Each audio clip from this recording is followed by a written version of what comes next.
Confidence group chairman doctor Roy സിജിയുടെ ആത്മഹത്യയിൽ ആദായ നികുതി വകുപ്പ് ഉദ്യോഗസ്ഥർക്കെതിരെ തെളിവില്ലെന്ന് പ്രത്യേക അന്വേഷണ സംഘം. ഡോക്ടർ റോയ് സിജിയെ ഉദ്യോഗസ്ഥർ അന്നേ ദിവസം ചോദ്യം ചെയ്തിട്ടില്ല. സമ്മർദ്ദത്തിലാക്കിയതിന് തെളിവില്ലെന്നും SIT റിപ്പോർട്ടിലുണ്ട്.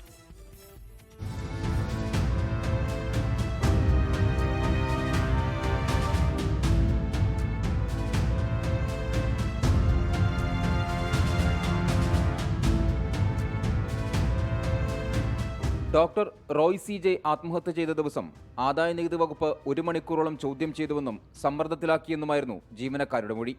ആദ്യഘട്ടത്തിൽ കുടുംബവും ഈ ആരോപണം ഉന്നയിച്ചിരുന്നു. എന്നാൽ ഇക്കാര്യങ്ങൾക്ക് തെളിവില്ലെന്നാണ് SITയുടെ കണ്ടെത്തൽ.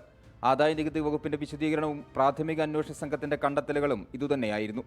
ആത്മഹത്യയിൽ അന്വേഷണം ആവശ്യപ്പെട്ട് കോൺഫിഡൻസ് ഗ്രൂപ്പ് മാനേജിംഗ് ഡയറക്ടർ നൽകിയ പരാതിയിലും ചോദ്യം ചെയ്തതായി പറഞ്ഞിരുന്നില്ല.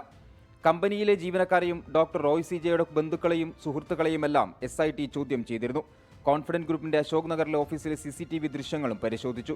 ഇതിന്റെ അടിസ്ഥാനത്തിലാണ് SIT റിപ്പോർട്ട് തയ്യാറാക്കിയത്. ഡോക്ടർ റോയ് CJയെ അലട്ടിയത് മറ്റെന്തോ പ്രശ്നമാണ്.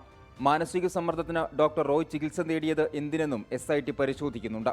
റോയിയുടെ സാമ്പത്തിക ഇടപാടുകളിലും പോലീസ് വ്യക്തത തേടും. സാമ്പത്തിക ഇടപാടുകൾ പരിശോധിക്കാൻ സ്വകാര്യ ഓഡിറ്റർമാരെ പോലീസ് നിയോഗിച്ചു. ജനുവരി 29-നാണ് ബംഗളൂരുവിലെ കോൺഫിഡൻസ് ഗ്രൂപ്പിന്റെ ഹെഡ് ഓഫീസിൽ വെച്ച് ഡോക്ടർ റോയ് CJ സ്വയം വെടിയുതിർത്ത് ജീവനൊടുക്കിയത്. 24 ബംഗളൂരു.